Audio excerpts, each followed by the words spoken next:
let's talk about some of the stuff Apple announced today at its non-event event. How's it going, folks? Today, Apple announced a whole lot of stuff, and it's headlined, of course, by the product red iPhone 7 and iPhone 7 Plus. This is the red iPhone that we've been hearing about for some time now, and it will be available for order on March 24th at 8:01 Pacific time. So that's 11 o'clock a.m. Eastern time. And this thing is sort of like the jet black iPhone 7 Plus in that it only comes in 128 and 256 gigabyte configuration. So the iPhone 7 starts at $749 for 128, goes up to $849 for 256, and of course it goes up from there. And after you see this thing, some of you may be willing to drop the coin necessary to acquire the iPhone 7 product red version because it's beautiful. I mean, there's no doubt about it. It's a good looking phone. It's a special edition as well, although Apple says that there are plenty units available, so don't worry about limited supplies. The next announcement pertained to the iPhone SE. Now, like the iPhone 7 product red version, this too will be available for order on March 24th at 8:01 a.m. Pacific time. Now, there are no new colors or anything with the iPhone SE, but you do get double the storage. So instead of a 16 gigabyte and 64 gigabyte configuration, you get 32 and 128 now. All right, so switching gears a little bit, we're done with the iPhone announcements. Let's talk about the iPad. Now, one thing you're going to notice here is that there is no more iPad Air 2. It's kind of sad because the iPad Air 2 was such a marvelous tablet, but now it is gone. In fact, it's not even available for purchase on the refurbished store. I checked, and there are no units available right now. That could change, of course, in the future. The replacement is just called iPad. Yes, it's just called iPad. It's a 9.7-inch tablet with an A9 chip instead of the A8X featured in the iPad Air 2, and it starts, this is the kicker, it starts at $329 for 32 gigabytes of storage. So when you consider the price, it's a pretty compelling offer for a full-size 9.7-inch tablet. It comes in silver, gold, and space gray, and as mentioned, the base configuration starts you out at a healthy 32 gigabytes. You can go up to 128 gigabytes if you want to. Now, one of the sad things is that the iPad Air 2 is actually thinner at 6.1 millimeters than the new iPad. The new iPad comes in at 7.5 millimeters, which is actually just as thick as the old original iPad Air. And at 0.96 pounds, the iPad Air 2 is actually lighter than the new iPad.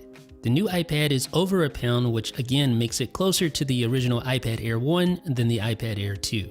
Now, the new iPad does have a lot to offer. It has Touch ID, it has that Retina display, it has that A9 chip, 10 hours of battery life, etc. But there are some glaring differences between it and the iPad Air 2. For instance, there is no fully laminated display, which is going to make a huge difference in my opinion.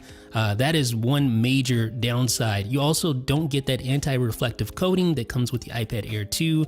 But the real big standout difference to me is the lack of that fully laminated screen. That's going to make a huge difference in screen quality. It's a great price, but there are definite compromises when compared to the old iPad Air 2. Now, speaking of the iPad line, you'll also notice that there is no longer an iPad Mini 2. Now, this is notable because the iPad Mini 2 was at one time the cheapest way to get into the game at $269. Now, that's no longer available on Apple's retail store, but you can still find it on their refurbished store. Actually, you can find it for about $209 if you want to get in the game real cheap. So the iPad Mini 4 is currently the only iPad Mini being offered at 128 gigabytes of storage space in silver, gold, and space gray. It's $399 for Wi-Fi or $529 for cellular. So the iPad Mini is no longer the entry-level iPad. Now it's just the iPad. So let's talk about the Apple Watch. The big news is that there are tons of new Apple Watch bands available. We'll talk about those in a second. But one thing you're going to notice is that now you can only order an Apple Watch with either a sport band or a Milanese loop. You can no longer get an Apple Watch Series 2 with a leather band.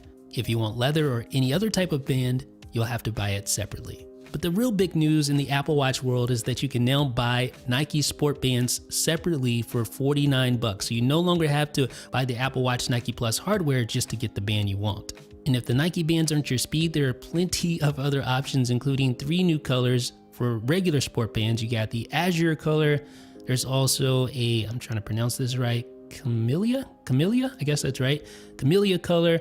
And then there's also a Pebble color, no relation to the Pebble smartwatch, as if I really needed to clarify that. Okay, so Those 3 bands are available right now for 49 bucks. You can buy those over at the Apple Store. And if you don't like the sport bands, there are 6 new woven nylon bands available for 49 bucks. And here they are right here. So you'll find at least one color in there that you like, I hope. And if you're looking for something just a little more classy, then you can head over to Apple's website and check out the new additions over in the leather band world. Lots of options there as well. So the whole point is that if you have an Apple Watch, you have options. There are just tons of new Apple Watch bands to choose from. There's also new leather and silicone cases starting at 35 bucks for the iPhone 7 and 7 Plus. You start off with Pebble. That name sounds familiar. You have Azure. That sounds familiar as well. Notice these colors right here match the new Apple Watch Sport bands. The 3 new Apple Watch Sport bands have matching silicone cases for the iPhone. Pretty cool. So there's berry and leather. There's also sapphire and leather. And last but not least, there is taupe in leather.